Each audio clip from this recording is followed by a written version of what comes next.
నువ్వు ఇంత చెప్తున్నావు, అన్యాయం జరిగింది, అన్యాయం జరిగింది, లంచాలు తీసుకోకూరి అని చెప్తున్నావు.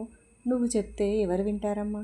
నువ్వు ఎందుకు అనవసరంగా నీ టైం వేస్ట్ చేసుకుంటున్నావు అనుకుంటురు కావచ్చు.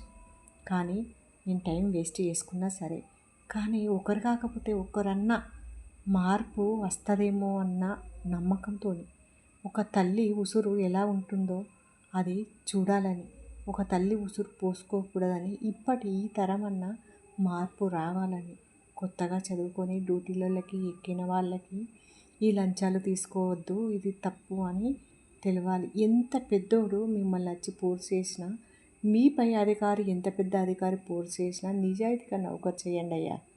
చేస్తే ఖచ్చితంగా మన అందరిలో మార్పు వస్తుంది. ఇక అన్యాయాలు చేయడానికి సిద్ధంగా ఉండరు. ఒకవేళ చేసిన వానికి మీరు ఎంబడే శిక్ష వేసిండ్రు అనుకోండి, ఇక రావు.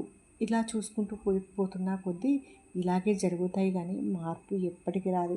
గా అమెరికాలో చూడండి, గా అమెరికాలో అట్లా ఏదన్నా తప్పు చేయగానే ఇట్లాంటి పనిష్మెంట్లు ఎంత ఘోరంగా ఇస్తారు. అట్లా మన తెలంగాణలో ఇయ్యిండ్రి, మన భారతదేశంలో ఇయ్యిండ్రి. ఇస్తే అట్లా తప్పుడు పనులు చేయరు కదా. అట్లాంటి చట్టం అమలు పరచండి. పరిస్తే మాసంటి ఉసురు ఎవరు పోసుకోకుండా బతుకుతారు కదా. ఈ అన్ని వ్యవస్థలు భయంగా ఉంటాయి. అట్లా ఏది